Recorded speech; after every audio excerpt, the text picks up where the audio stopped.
What's up, everyone? How you doing? I'm glad I could be here to host your hangover. I want to say I'm extremely humbled to be in front of so many of you. You guys have created experiences that have made me so happy as a gamer. So on behalf of all gamers out there and myself, thank you for what you guys have done. I also want to give a shout out to my team. It's always a little awkward at Blizzard because everything we do is a team effort. So whenever we put one of us forward, I like to remind everybody that everything we do at Blizzard is a team effort. And I think a lot of you guys who work on team-based games understand how important the team is. So to my team, I'm honored to be speaking on your behalf.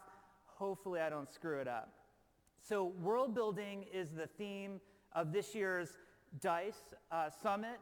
And it's one of my favorite things about video games. It's probably the area that I feel most comfortable in.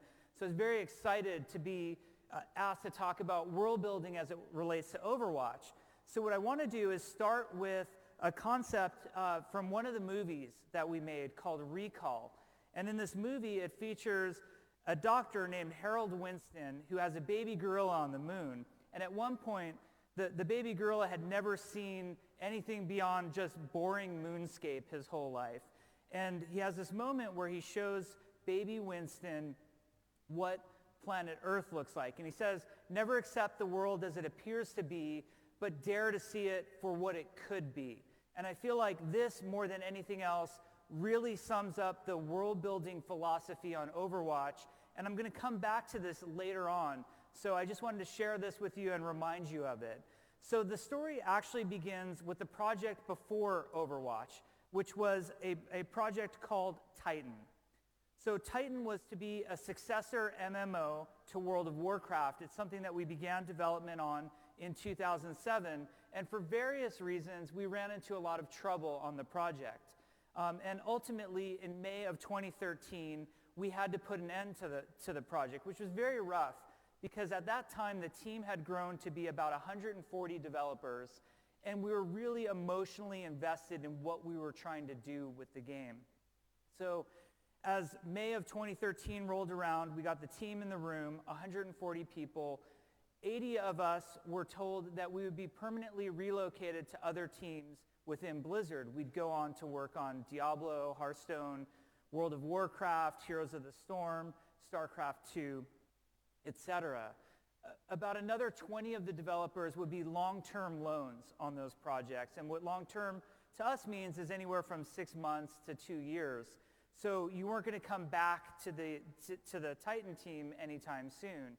What was left was a group of about 40 developers who were given the task of come up with a new idea for a Blizzard game in 6 weeks.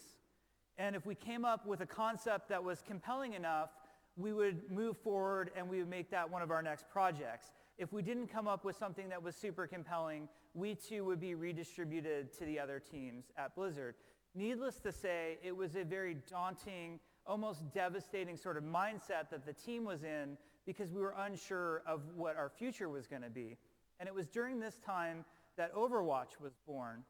Now, I've been at Blizzard for almost 15 years, and I always thought in the early years of working at Blizzard that one of the dreams that I had as a Blizzard developer was having the opportunity to come up with a new Blizzard game. It seemed like it would be the most fun, sort of inspiring activity. But fast forward to May of 2013, we were going through that process in a period of sort of despair. There wasn't a lot of hope on the team. We were very nervous about what our future was.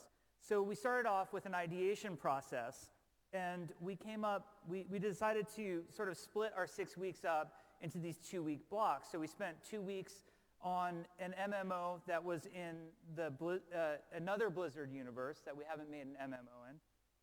There's a lot of choices for you to figure out which it was.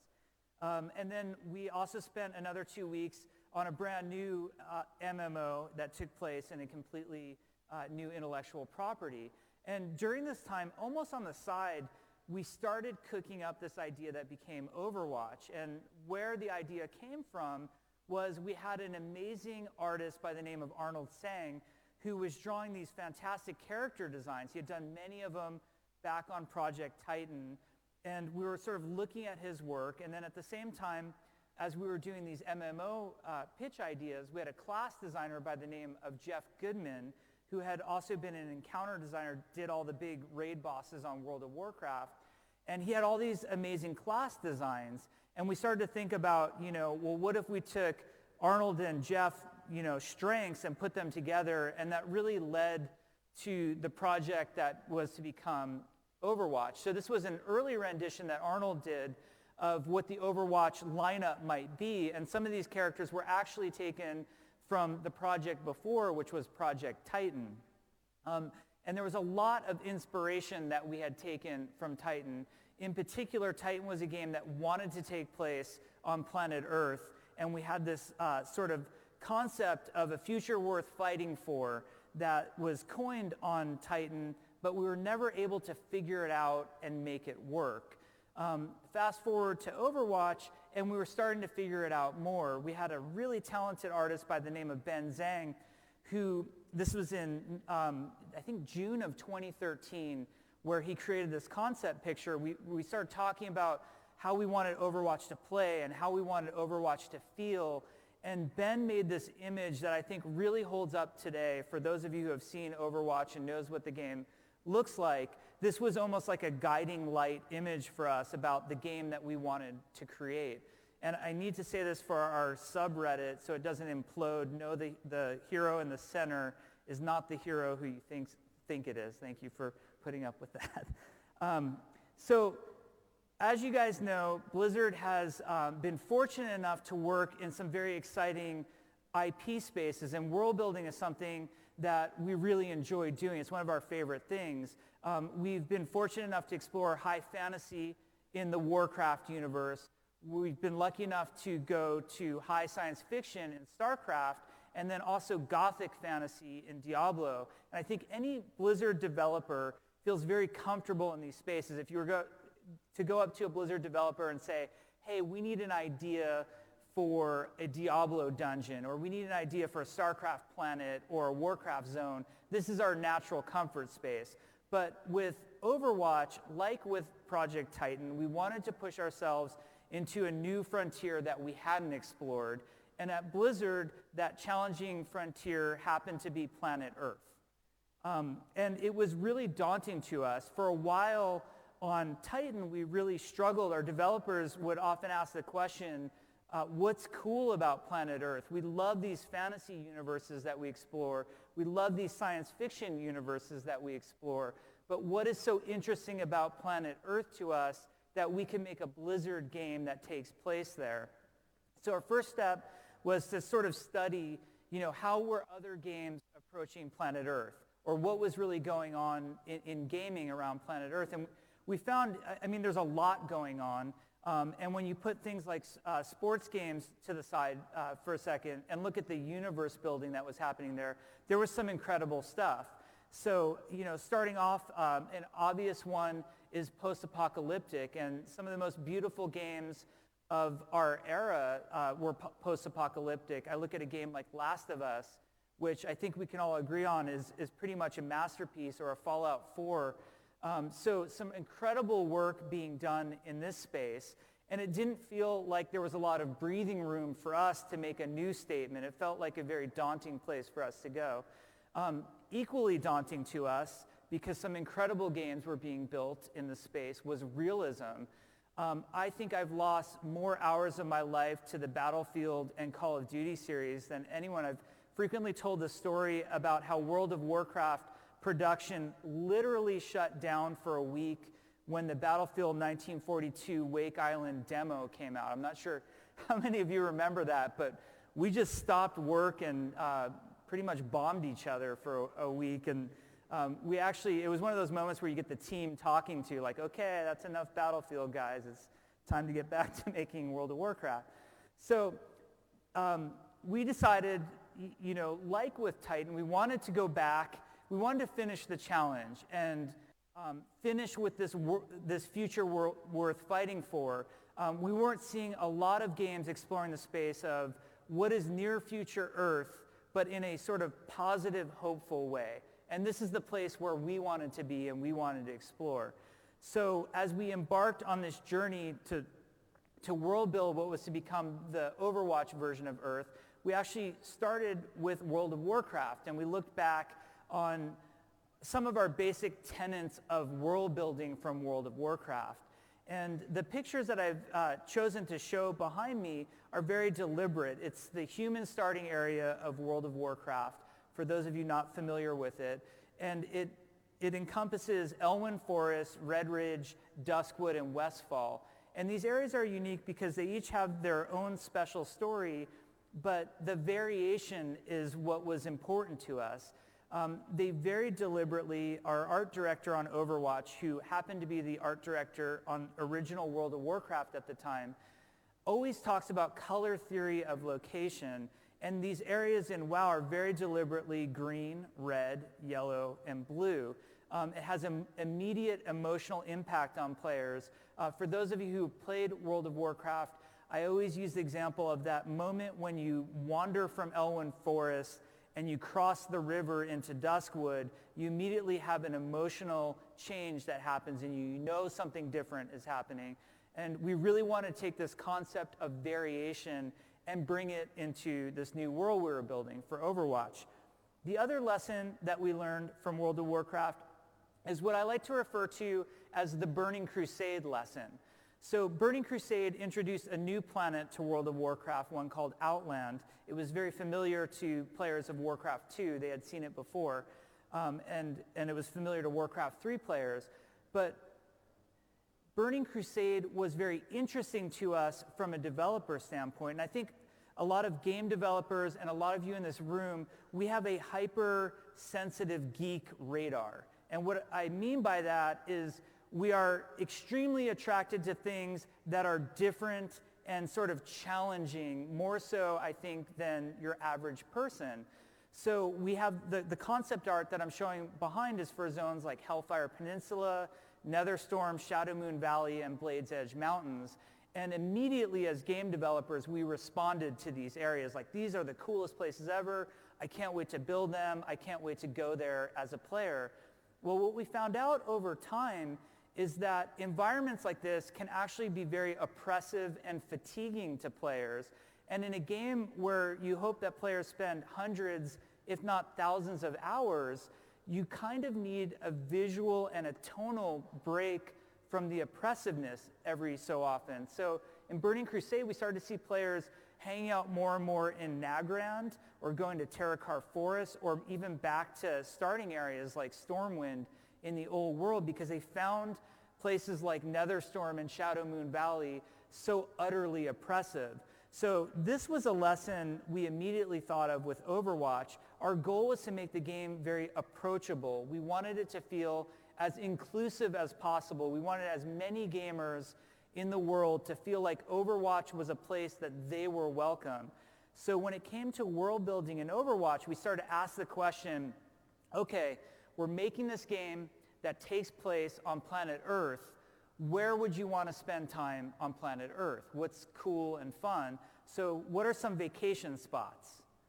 So Santorini, Greece, which is the place on the left, someplace I've always wanted to go in my life, literally dreamed as a fantasy for me, like, wow, it'd be so great to go there. It looks so beautiful. I've seen so many pictures.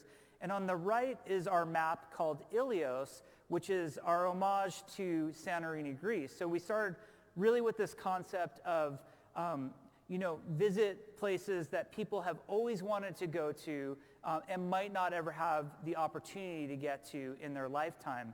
If they're going to spend hundreds or thousands of hours there, make it somewhere you want to be, not somewhere you're oppressed by.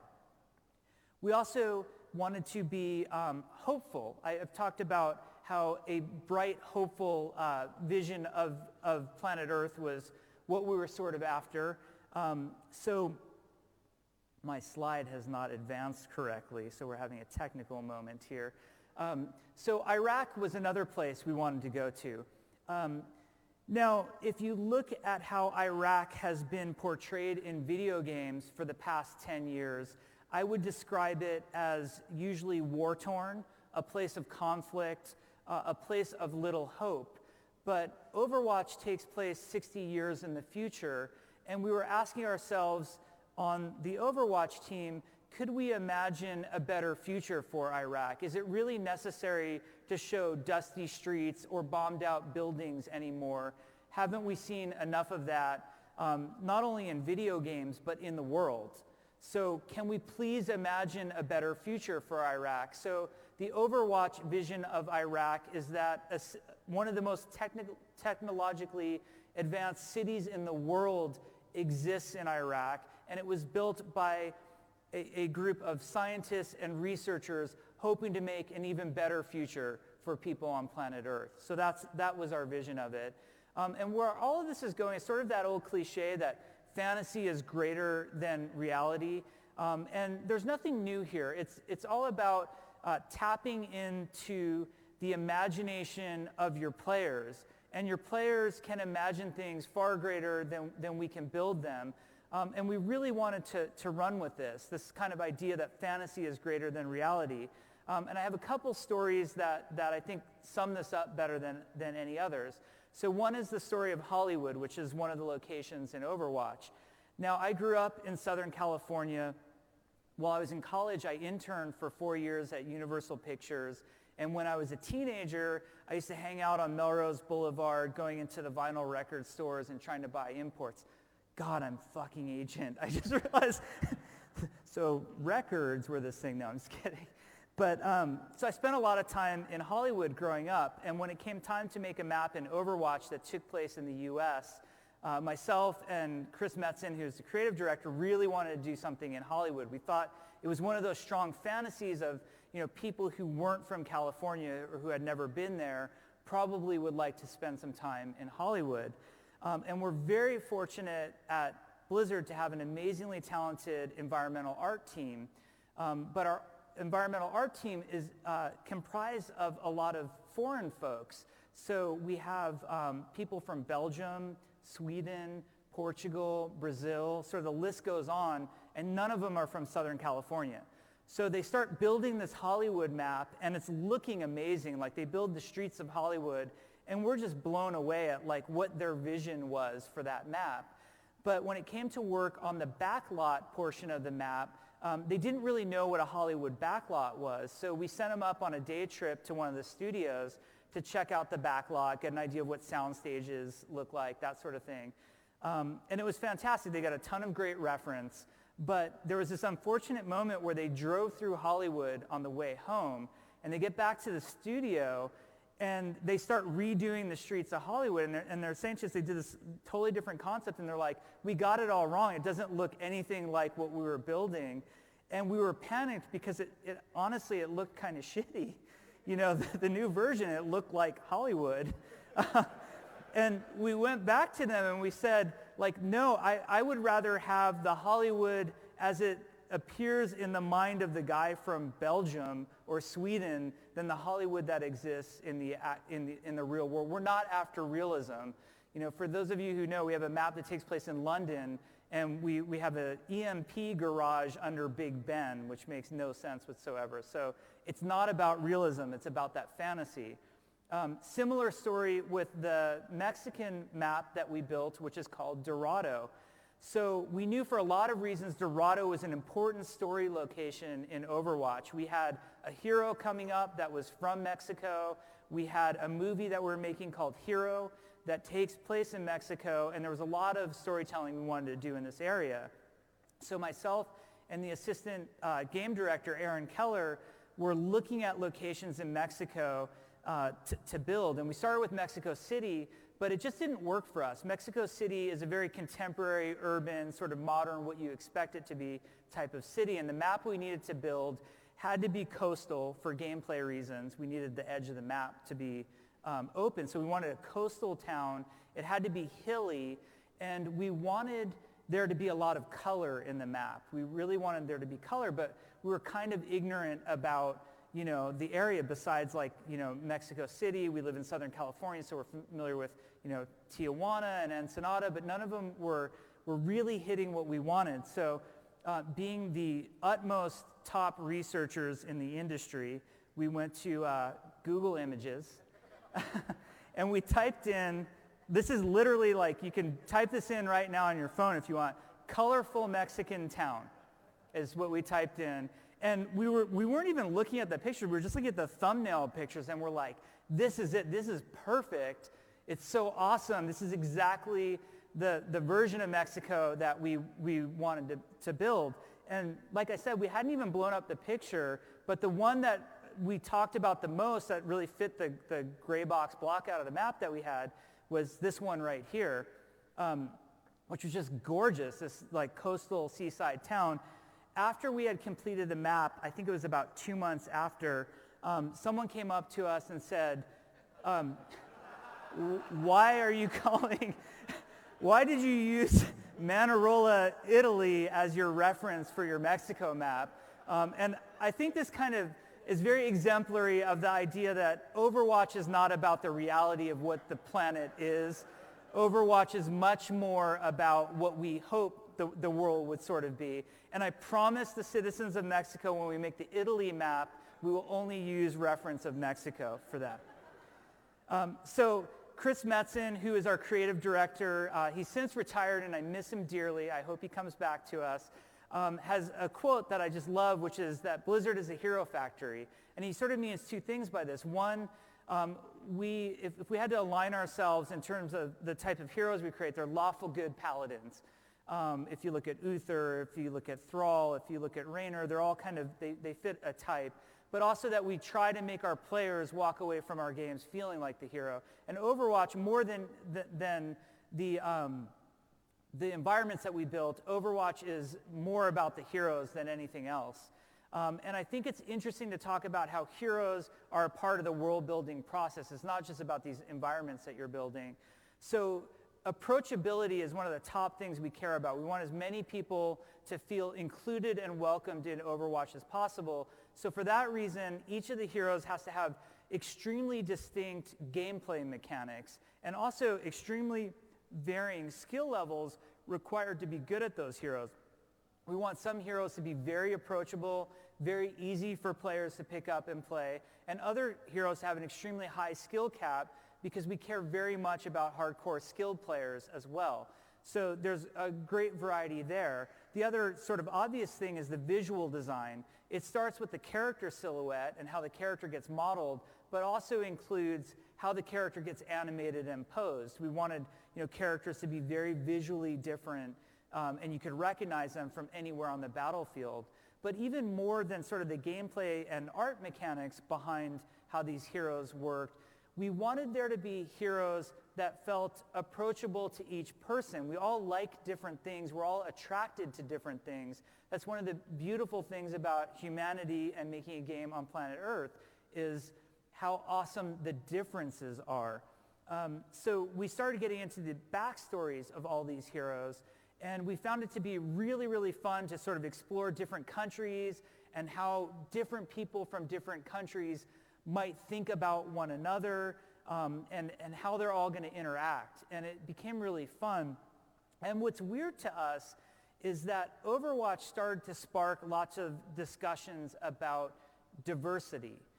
It was a very hot topic during the development of Overwatch. I think it's still a very important topic in today's gaming world. And so there was a lot of discussion about diversity. And we've been both praised and criticized for some of our decisions when it comes to diversity. And I think it's really interesting that people think that diversity was the goal of the Overwatch team when it was not. What we cared about was creating a game and a game universe and a world where everybody felt welcome. And really what the goal was inclusivity and open-mindedness. We wanted there to be this feeling, and I've talked to a lot of people about this, and I think they've agreed with it, that when I say like you might be from somewhere that we haven't represented yet in Overwatch, but you could imagine there being an Overwatch hero or an Overwatch map from your area, and it seems totally plausible. Like it seems like at any time I could be represented in the game. It's this sort of open-mindedness and inclusivity that were the goal of Overwatch. I think diversity is a beautiful end result that you get when you embrace inclusivity and open-mindedness. Now, the subject of stereotypes comes up frequently. If you are we found it like super challenging to make a game on planet Earth. Azeroth and Sanctuary and the StarCraft universe are far safer, but as soon as you say somebody's from a location, like I probably pissed somebody off from Hollywood today, but as soon as you say somebody's from a location, everybody gets very sensitive.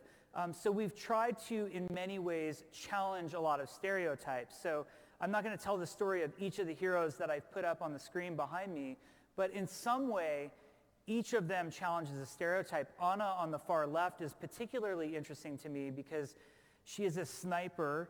She is an older woman who is a mother and has a very complicated story with her daughter about whether or not she did the right thing by the way of her daughter. So as you can see, there's not a lot of games, featuring older Egyptian mothers who happen to be snipers. We went out of our way to sort of challenge this notion. In December, we wanted to kind of put a thank you out to our community, so we made a comic book written by Michael Chu, our lead writer, that was called Reflections. And we wanted it to feature all of our heroes in their home life. We show them, in these adventurous movies all the time and doing all these cool things in the game, and we want to show them in their home life. And Reflections happened to reveal that Tracer had a girlfriend at home, not a boyfriend, like some people expected. And this is all part of what we on the Overwatch team just think of as normal things are normal. And it's important to show normal things as normal so they become more normal. And a lot of people had expected other characters to maybe be representative of the LGBT community, and maybe it wasn't Tracer. And to us, what was important about Tracer was that she was this badass time-traveling hero, first and foremost.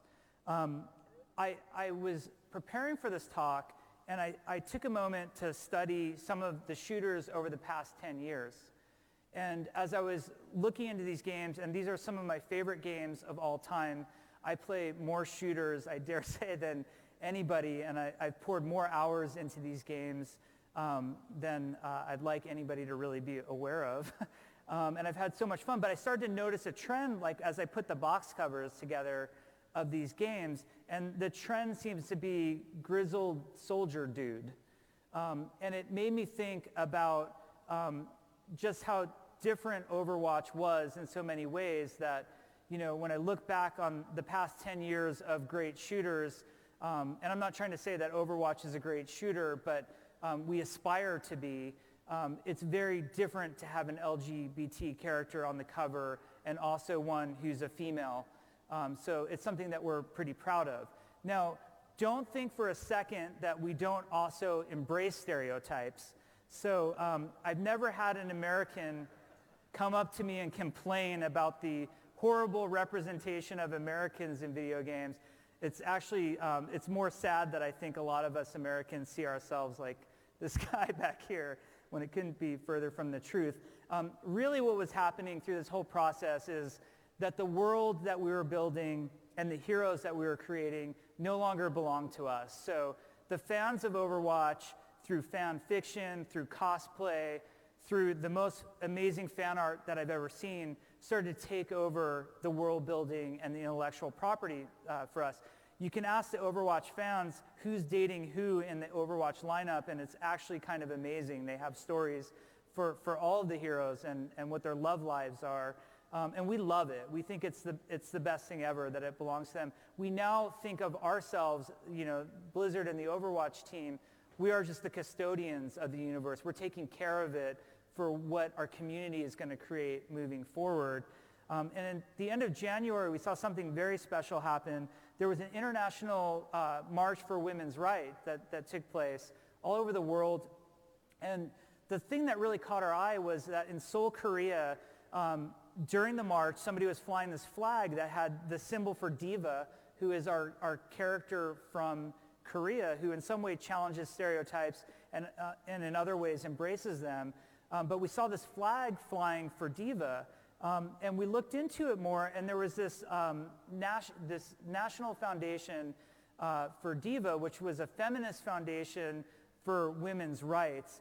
And what really started to fascinate me when I looked more into this, I started to read their charter, and I don't expect you guys to be able to read any of this, but it's the last sentence there. So we decided to act for feminism under her emblem, they're talking about DIVA, so that in 2060, someone like DIVA could actually exist, which I thought was just amazing. And it sort of came back to that original point that I was trying to make of never accept the world for as it appears to be, but dare to see it for what it could be. And that was exactly what was happening in Korea. In no way do we aspire to be a political game. We have no political motivations whatsoever. But it's fascinating to see that the values of the Overwatch team are now being embraced and owned by the community in their own sort of positive way. And I wanted to end with my team because this is my team today, and it's obviously bigger than the 40 people that we started with. And a lot of that is because we've had a decent launch, and luckily we didn't get dispersed to the winds. We still exist. But I talk a lot about Overwatch and sort of the people that it's touched and the type of world that we tried to build. But I want to remind people that, and I hate to use the word because it sounds negative, but we started building Overwatch from almost a selfish place. And what I mean by that is you had a team that was faced with little hope and a lot of despair, and we felt like there was failure. It was kind of a dark situation that we were in. And to almost pull ourselves out of that dark situation, we imagined a bright and hopeful world, and it all became true. It was sort of a fairy tale ending. I don't want for a second to discount the importance of realism in video games. I think it's extremely important for us as an industry to keep pursuing realism because we need to show people what the world is like. Likewise, I hope there continues to be an awesome pursuit of post-apocalyptic games because it's very important for us to imagine what could end up being our future if we're not careful. But I hope in some ways that the Overwatch experience of the Overwatch team stands to show that there is room for positivity and inclusiveness in our industry as well. Thank you guys very much. I hope you enjoy the summit. Thanks a lot. Do you want to They told me don't ever touch the clicker